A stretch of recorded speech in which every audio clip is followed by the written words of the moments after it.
தேவனும் அப்படின்னா தேவர்கள் இருக்காங்க.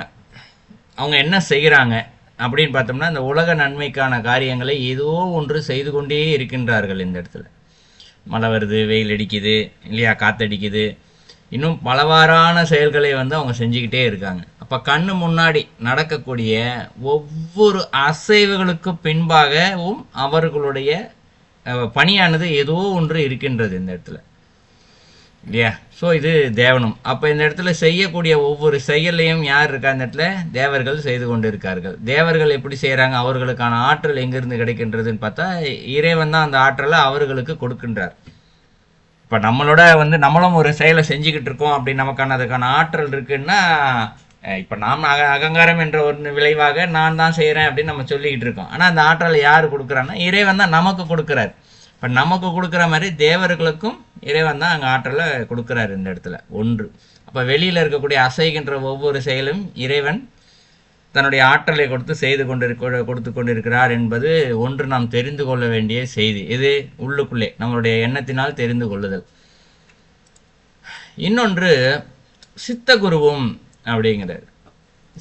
சித்தம் அப்படின்னு சொல்லப்படுறது என்னன்னா, நம்மளுடைய எண்ணங்கள் அடங்கிய நிலை தான் சித்தகுரு.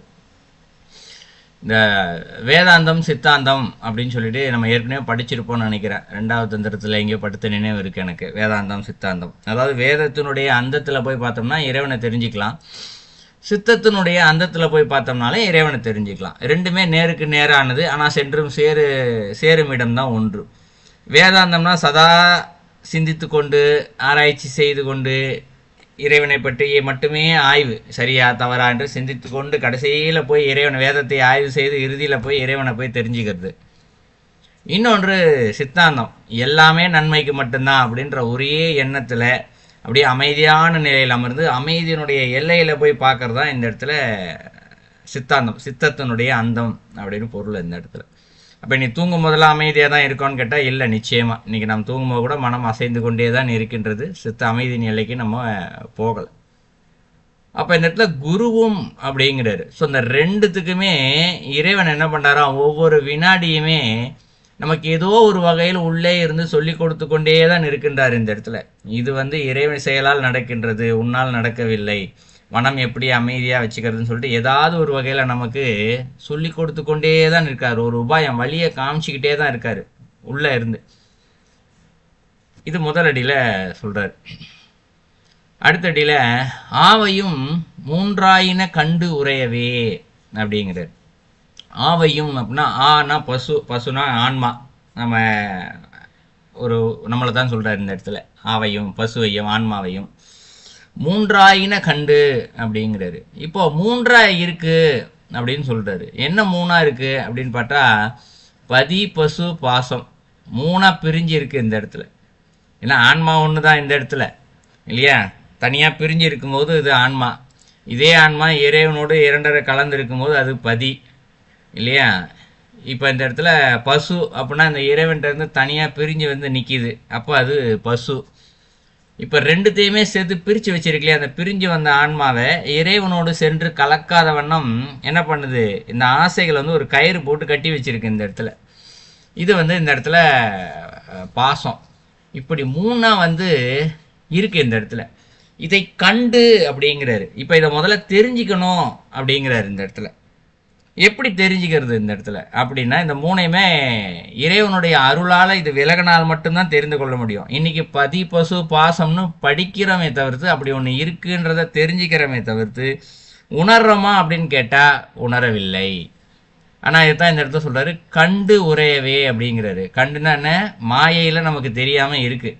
ஸோ மாயை நீங்கின நிலையில் என்ன பண்ணணும், ஆமாம் 3 இருக்குது, பதின்றதும் நாம தான் அங்கேருந்து பிரிஞ்சு வந்திருக்கு இந்த இடத்துல சரிங்களா. ஸோ அது பிரிஞ்சு வந்ததுனால இது இந்த இடத்துல பசுவாக இருக்கின்றது.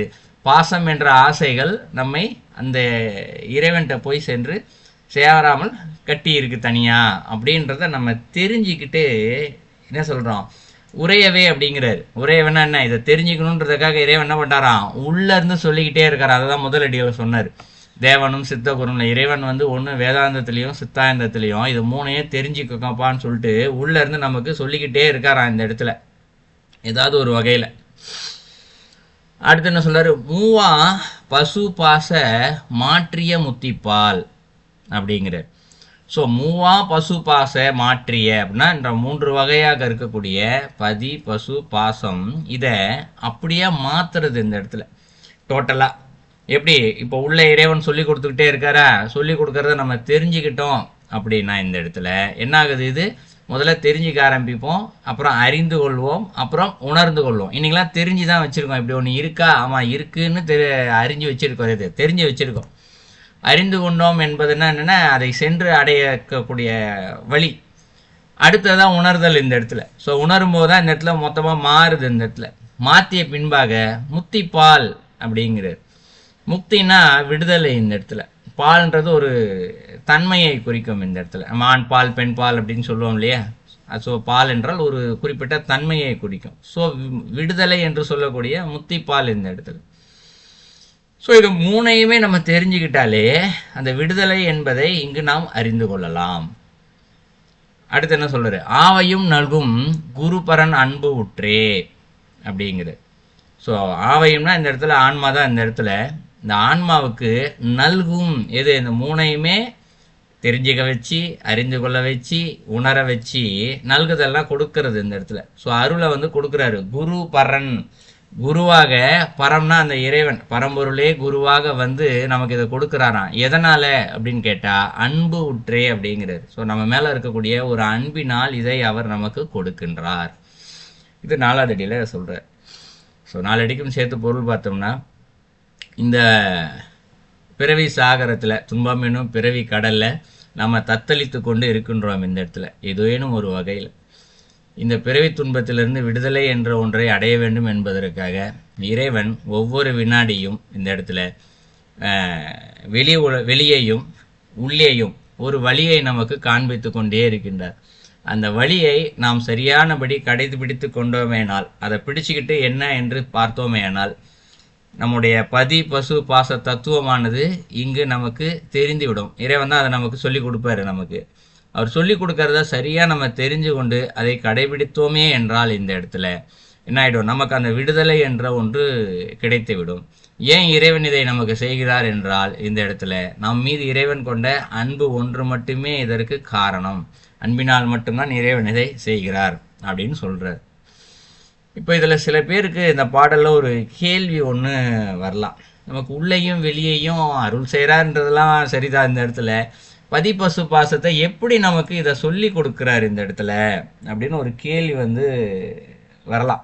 ஏன்னா அந்த பாடலில் சொல்லப்பட்டபடி உள்ளேயும் வெளியேயும் பதி பசு பாச தத்துவத்தை சொல்லி கொடுத்துக்கிட்டே இருக்காரு அப்படின்றாரு. சொல்லி கொடுத்த மாதிரி ஒன்றும் தெரியலையே உள்ளேயும் வெளியேயும் அப்படின்னு பார்த்தா, இப்போ போன வாரமே நம்ம பார்த்துருந்தோம், இந்த பாடல்கள் முழுமையாகவே கர்மயோகத்தின்படியே நமக்கு சொல்லி கொடுக்கப்பட்டிருக்கு. இந்த இடத்துல நம்ம தவம் செய்யணும், யோகம் செய்யணும், கோயில் கோயிலாக சுற்றணும், அபிஷேகம் பண்ணால் ஒன்றுமே கிடையாது. இந்த இடத்துல நம்மளுடைய செயல் சிந்தனை 2 மட்டும்தான் இந்த இடத்துல ரொம்ப முக்கியம். இந்த இடத்துல வேற எதுவுமே தேவையில்லை. கர்மயோகத்தில் சிந்தனைக்கும் செயலுக்கும் மட்டும்தான் இந்த இடத்துல ரொம்ப முக்கியத்துவம். இந்த இடத்துல இப்போ காலையிலிருந்து இரவு வரைக்கும் நாம் செய்யக்கூடிய அனைத்து செயல்களிலுமே நான் செய்கின்றேன் என்ற சிந்தனை இல்லாமலும் ஒவ்வொரு அவனின்றி ஓரணுவும் அசையாது நம்ம சொல்லுவோம் இல்லையா. அப்போ இந்த இடத்துல நன்மையானது எது நடந்தாலும் அது அவன் அருளாலே இந்த இடத்துல இல்லையா. அதே நேரத்தில் துன்பம் என்ற ஒன்று வந்தாலும் அது அவன் அருளால தான் இந்த இடத்துல. ஏன் துன்பம் வருது அப்படின்னா, நம்மளுடைய கர்மா அழுக்க நீக்கணும்னா, ஒரு பொருளில் இருக்கக்கூடிய ஒரு துணியில் இருக்க அழுக்க நீக்கணும்னா என்ன பண்ணுவாங்க, சோப்பு போட்டு தரையில் போட்டு அடின்னு அடிப்பாங்க இந்த இடத்துல இல்லையா. ஒரு காலத்தில் உண்டு, இன்னைக்கு வாஷிங் மிஷின் ஆகி போச்சு இன்னைக்கு. பட் அழுக்கு போடணும்னா அதுக்குன்னு சொல்லி ஒரு கல்லில் போட்டு அடிப்பாங்க. அப்போ தான் அந்த அழுக்கு போய் வெண்மை நிறம் அடையும். அதுபோல் நாம் இந்த இடத்துல ஒரு அழுக்கை வச்சிட்டு இருக்கோம். இந்த இடத்துல கர்மாக்கள் என்ற கூடிய ஒரு அழுக்கை, அது ஆசையாக கூட இருக்கலாம் இந்த இடத்துல. ஆனால் இந்த இடத்துல ஆசையை நாம் அனுபவிக்க மனித மனமானது மேற்கொண்டு அனுபவிக்க வேண்டும் என்று தான் அது துள்ளி குதித்து கொண்டு இருக்கின்றதே தவிர்த்து அனுபவிச்சிட்டேன் எனக்கு போதும் அப்படின்றது சொல்கிறது கிடையாது. இதைத்தான் முன்னாடியே பொய்க்குழி தூர்ப்பான் அப்படின்னு சொல்லிட்டு ஒரு பாடல்லே வேற சொல்லியிருப்பார். வயிறில் சாப்பிட வயிறு ஃபுல்லான மாதிரி தெரியும், ஆனால் திருப்பி கொஞ்சம் நேரத்தில் பசிக்க ஆரம்பிச்சிடும், திருப்பி சாப்பாடு கேட்கும் அப்படின்ற மாதிரி இந்த மனதும் எவ்வளவு ஆசையிலேயே அனுபவித்தாலும் மேற்கொண்டு ஆசைகள் வந்து கொண்டே தான் இருக்கும் இந்த இடத்துல. ஸோ இதை எப்படி தூர்ப்பது அப்படின்னு பார்த்தோம்னா, நம்மளுடைய எண்ணங்கள் செயலிலும் அமைதியான நேரங்களும் இறைவன் மட்டும்தான் இந்த இடத்துல. ஒவ்வொரு செயல் செய்யும் போதும் இறைவனை இதை எனக்கு செய்வதற்கான வாய்ப்பை ஏற்படுத்தி கொடுத்திருக்கின்றார் என்ற எண்ணத்தை மட்டும் நாம் சரியாக சிந்தித்து கொண்டு செயல்படுத்தி கொண்டே இருந்தோமேயானால் நிச்சயமாக இதன் வழியாக இந்த பதி பசு பாச தத்துவத்தை நம்மால் தெரிந்து கொள்ள முடியும். அதை தெரிந்து கொண்டோமேயானால் அடுத்தது நேரடியாக விடுதலை மட்டும்தான். ஏன்னா அதுக்கு முன்னாடி தான் அந்த பசு பாசத்துடைய தத்துவத்தை தெரிஞ்சுக்க முடியும். அது இருக்கார் இறைவர் இந்த இடத்துல நம்ம தனி இப்போ ஒன்றுமே தெரில, அங்கே இருக்க இறைவனும் நம்ம கண்ணுக்கு தெரில, நமக்குள்ளே இருக்கக்கூடிய ஆன்மாவும் கண்ணுக்கு தெரில, அந்த பெரிய ஜோதியும் கண்ணுக்கு தெரில, சின்ன ஜோதியும் கண்ணுக்கு தெரில. முதல்ல இருக்குன்றத வாயால் வார்த்தையால் தெரிஞ்சுக்கிறமே தவிர்த்து எங்கே இருக்குன்னு தெரியல. இதான் அறிந்து கொள்ளுதல். முதல்ல இருக்குன்னு தெரிஞ்சுக்கிட்டோம். அறிந்து கொள்வதென்றால் அது எங்கே இருக்குது, கண்ணில் இருக்கா மூக்கில் இருக்கா எங்கே இருக்குது அதுவும் நமக்கு தெரியல. ஸோ அதை அறிந்து கொள்ளுதல், இது இங்கே இருக்குது அப்படின்னு தெரிஞ்சுக்கிறது. இப்போ இந்த சிந்தனைகள் ஒரு பாவனையாக நாம் தொடர்ந்து கடைபிடிக்கும் போது நம்மால் அறிந்து கொள்ள முடியும். ஸோ நம்ம அறிந்து கொண்ட பின்பாக மேலும் கடைபிடிக்க நாம் எதை செய்கிறோமோ அதுவாகவே ஆகிறோம் என்ற தத்துவத்தின்படி அதனை நாம் உணர்வோம். உணர்கின்ற அந்த வினாடி இந்த இடத்துல முக்தி அடைவோம். ஸோ இதான் இந்த பாடல்களில் ஒரு உட்கருத்தாவே இந்த இடத்துல வைத்திருக்கிறார்.